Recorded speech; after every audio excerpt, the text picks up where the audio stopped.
له. أشهد أن لا إله إلا الله وحده لا شريك له، وأشهد أن محمدًا عبده ورسوله الأمين، بلغ الرسالة وأدى الأمانة ونصح الأمة، وجاهد في الله حق الجهاد حتى أتاه اليقين، صلى الله وسلم عليه وعلى آله وصحبه ومن اهتدى بهديه واستنى بسنته إلى يوم الدين. أما مثقال ذرة شرا يره. يا أيها الذين آمنوا اتقوا الله حق تقاته ولا تموتن إلا وأنتم مسلمون. يا أيها الذين آمنوا اتقوا الله وقولوا قولا سديدا يصلح لكم أعمالكم ويغفر لكم ذنوبكم، ومن يطع الله ورسوله فقد فاز فوزا عظيما. عباد الله، إن الله تعالى قد اشترط للأعمال الصالحة شرطا لا تقبل إلا به، ولا تتحقق مقاصدها إلا به، ولا يثاب عليها إلا به. إنه شرط من أعظم أعمال القلوب، ولا يطلع عليه إلا علام الغيوب. إنه شرط من أجل وأفضل القربات وأزكى الطاعات. إنه الإخلاص، وما أدراكم ما الإخلاص. إنه مكمن النجاة والخلاص، ودرب الفوز والمناص، وأساس كل عمل صالح، وشرط قبول لكل عبادة، وغاية كل مريد. فالعمل بلا إخلاص هدر وقت وطاقة لا أجر له، وصلاة وصوم بلا إخلاص لا ثواب له، وصدقة بلا إخلاص لا قيمة لها. الإخلاص عباد الله صفاء القلب من شوائب الرياء، وتنقية النفس من أهوائها، وتزكية السريرة من حظوظها، وإخلاص العمل لله، وصدق النية مع الله دون الالتفات إلى رضا الناس أو الحصول منهم على مكاسب دنيوية أو منافع زائلة، بل يجعل العبد همه وجه الله وغايته رضاه. الإخلاص هو إفراد الحق سبحانه بالقصد، وصرف العمل متقربا به إلى الله الواحد الأحد، طمعا في رضاه وثوابه، وخشية من غضبه وعذابه، بلا رياء ولا سمعة ولا تصنع للخلق، ولا رغبة في المكاسب منهم والمنفعة. والمخلص هو من يكتم حسناته كما يكتم سيئاته، ويعمل في خلوته كما يعمل في جلوته، ويستوي عنده المادح والذام. وعبادته في وضح النهار كعبادته في حنادس الظلام. يستوي عنده السر والعلن، لأنه لا يعبد إلا الله، ولا يريد بعمله إلا وجه الله. أيها الناس، الإخلاص هو الصدق في الاعتقاد والعمل، وتنقية الباطن من شوائب الشرك والرياء والنفاق والدغل. قال تعالى: قل إن صلاتي ونسكي ومحياي ومماتي لله رب العالمين لا شريك له وبذلك أمرت. وقال: فاعبد الله مخلصا له الدين، ألا لله الدين الخالص. فقيمة العمل عند الله إنما تكون بقدر الإخلاص فيه. فمن راى بعمله وسمعه الناس ليكرموه ويعظموه ويعتقدوا خيره، سمع الله به يوم القيامة وفضحه على رؤوس الأشهاد. عن ابن عباس رضي الله عنهما قال: قال رسول الله صلى الله عليه وسلم: من سمع الله به، ومن راى الله به. أخرجه مسلم. الإخلاص عباد الله هو شرط في قبول الأعمال وما يتعلق بذلك القبول من الأجر والثواب. قال تعالى: وما أمروا إلا ليعبدوا الله مخلصين له الدين حنفاء. فمتى انتفى الإخلاص عن العمل ضاع الأجر وحبط العمل. عن أبي هريرة رضي الله عنه قال: قال رسول الله صلى الله عليه وسلم: قال الله تبارك وتعالى: أنا أغنى الشركاء عن الشرك، من عمل عملا أشرك فيه معي غيري تركته وشركه. أخرجه مسلم. ولا يقبل الله من الأعمال إلا ما كان خالصا لوجهه وموافقا لشرعه وسنة نبيه صلى الله عليه وسلم. الإخلاص عباد الله حصن منيع من مكائد الشيطان ووقاية من مصارع السوء والخذلان وسبب من أسباب النجاة والأمان. وقد أقسم الشيطان بعزة الله فقال: فبعزتك لأغوينهم أجمعين إلا عبادك منهم المخلصين. وقال تعالى في شأن يوسف عليه السلام: كذلك لنصرف عنه السوء والفحشاء إنه من عبادنا المخلصين. الإخلاص عباد الله هو أساس الإيمان وركيزة أساسية ومطلب ضروري في كل الأعمال من عبادات ووظيفة ومعاملات وفي جميع العلاقات. به يحصل النشاط ويزول الكسل والوهن ويتحسن الأداء ويبارك الله في الجهد وتتحقق النتائج ويبقى الأثر ويتوج العمل بالنجاح والفلاح. وبالإخلاص عباد الله تتحول الأعمال من عادات ومباحات غير مأجور عليها إلى عبادات ترفع الدرجات وتضاعف عليها الحسنات وتمحى بها السيئات. فعن سعد بن أبي وقاص رضي الله عنه أن رسول الله صلى الله عليه وسلم قال: إنك لن تنفق نفقة تبتغي بها وجه الله إلا أجرت عليها حتى ما تجعل في فم امرأتك. متفق عليه. فالعمل عباد الله من غير نية على والنية بغير إخلاص الرياء، والإخلاص من غير متابعة للسنة هباء. جعلنا الله وإياكم من عباده المخلصين الذين يستمعون القول فيتبعون أحسنه. أولئك الذين هداهم الله وأولئك هم أولو الألباب.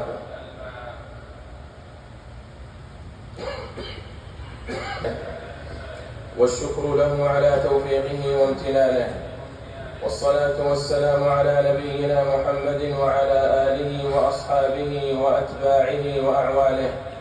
عباد الله، إن الله جل في علاه لا ينظر إلى صوركم وأموالكم ولكن ينظر إلى قلوبكم وأعمالكم. وصلاح القلب لا يكون إلا بالصدق والإخلاص، وصلاح العمل لا يكون إلا باتباع الشرع.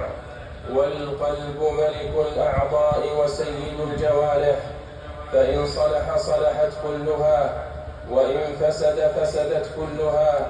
ألا وإن في الجسد مضغة إذا صلحت صلح الجسد كله وإذا فسدت فسد الجسد كله، ألا وهي القلب. وأجل أعمال القلوب وأشرفها هو الإخلاص، ذلك السر الخفي بين العبد وربه، وهو لب العبادة وروحها وميزان القبول عند الله، لا يطلع عليه أحد سواه، فيجب تحققه في كل العبادات والطاعات، لكنه صعب المنال، سريع الانتقال والزوال، عسير على المرء، عزيز على النفس، شاق على القلب، لا يثبت إلا بقلب راقب الله في السر والعلن وجاهد نفسه في كل حين، يحتاج إلى جهد ومراقبة وتجريد للنفس من حظوظها. أيها الناس، الإخلاص سر عظيم من أسرار الله في خلقه، جعله علامة الاصطفاء، وأودعه الله في قلب من أحب من عباده، فنور به قلبه ودربه وبصيرته. فمن أخلص لله أخلصه الله لنفسه، واختصه برحمته، وجاد عليه بلطفه، وجعل في قلبه نورا وطمأنينة ورضا. وقد أخبر الله عز وجل عن عجز إبليس عن أهل الإخلاص فقال سبحانه: قال رب بما أغويتني لأزينن لهم في الأرض ولأغوينهم أجمعين إلا عبادك منهم المخلصين، أي إلا من عصمته بالإخلاص وحصنته بالتوحيد، فإني لا أقدر على إغوائه. وقد جرت عادة الله التي لا تتبدل، وسنته التي لا تتحول، أن يكسو عبده المخلص ثوب المهابة والنور، ويجعل له القبول في الأرض والمحبة في قلوب الخلق وإقبال قلوبهم إليه، ما هو بحسب إخلاصه ونيته ومعاملته لربه، ويلبس المرائي ثوب الزور من المقت والمهانة والبغض ما هو لائق به جزاء وفاقا، ولا يظلم ربك أحدا. وبعد عباد الله، فإنما الأعمال بالنيات، وإنما لكل امرئ ما نوى، وإنما يتقبل الله من المتقين. فاتقوا الله تعالى وحاسبوا أنفسكم قبل أن تحاسبوا، وأصلحوا قلوبكم ونياتكم، وأخلصوا في أعمالكم. فالكيس من دان نفسه وعمل لما بعد الموت، والعاجز من أتبع نفسه هواها وتمنى على الله الأماني. طوبى لمن أخلص قلبه لله، طوبى لمن أخلص قلبه لله وجعل عمله خالصا لوجهه الكريم، موجبا للفوز لديه في جنات النعيم. ثم صلوا وسلموا على من أمركم الله بالصلاة والسلام عليه، فقال: إن الله وملائكته يصلون على النبي، يا أيها الذين آمنوا صلوا عليه وسلموا تسليما. اللهم صل على محمد وعلى آل محمد كما صليت على إبراهيم وعلى آل إبراهيم إنك حميد مجيد، وبارك على محمد وعلى آل محمد كما باركت على إبراهيم وعلى آل إبراهيم إنك حميد مجيد. اللهم وفقنا لإخلاص النيات وصدق العزائم، وأعنا على إصلاح القلوب وتزكية النفوس. اللهم طهر قلوبنا من النفاق، اللهم طهر قلوبنا من النفاق والرياء والسمعة، وطهر ألسنتنا من الكذب وأعيننا من الخيانة، فإنك تعلم خائنة الأعين وما تخفي الصدور. اللهم حبب إلينا الإيمان وزينه في قلوبنا، وكره إلينا الكفر والفسوق والعصيان، واجعلنا من الراشدين. اللهم يا مقلب القلوب ثبت قلوبنا على دينك. اللهم يا مصرف القلوب صرف قلوبنا إلى طاعتك. ربنا لا تزغ قلوبنا بعد إذ هديتنا، وهب لنا من لدنك رحمة إنك أنت الوهاب. اللهم أعز الإسلام والمسلمين، اللهم أعز الإسلام والمسلمين وانصر عبادك الموحدين، واجعل اللهم هذا البلد آمنا مطمئنا وسائر بلاد المسلمين. اللهم آمنا في أوطاننا وأصلح أئمتنا وولاة أمورنا. اللهم وفق ولي أمرنا خادم الحرمين الشريفين بتوفيقك، وأيده بتأييدك، وأعز به دينك يا رب العالمين. اللهم وفقه وولي عهده لما تحب وترضى يا سميع الدعاء. اللهم أنت الله لا إله إلا أنت، أنت الغني ونحن الفقراء، أنت الغني ونحن الفقراء، أنت الغني ونحن الفقراء. أنزل علينا الغيث ولا تجعلنا من القانطين. اللهم أغثنا، اللهم أغثنا، اللهم أغثنا غيثا مغيثا، هنيئا مريئا مريعا، نافعا غير ضار، عاجلا غير آجل، عاجلا غير آجل، تحيي به البلاد وتجعله بلاغا للحاضر والباد. اللهم سقيا رحمة، اللهم سقيا رحمة، لا سقيا هدم ولا غرق ولا بلاء، برحمتك يا أرحم الراحمين.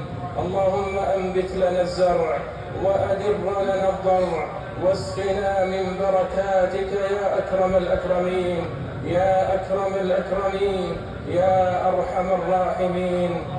اللهم إنا نستغفرك إنك كنت غفارا، اللهم إنا نستغفرك إنك كنت غفارا، فأرسل السماء علينا مدرارا برحمتك يا أرحم الراحمين. اللهم صل على محمد وعلى آله وصحبه أجمعين. أشهد أن لا إله إلا الله، أشهد أن محمدا رسول الله. حي على الصلاة، حي على الفلاح، قد قامت الصلاة، قد قامت الصلاة. الله أكبر.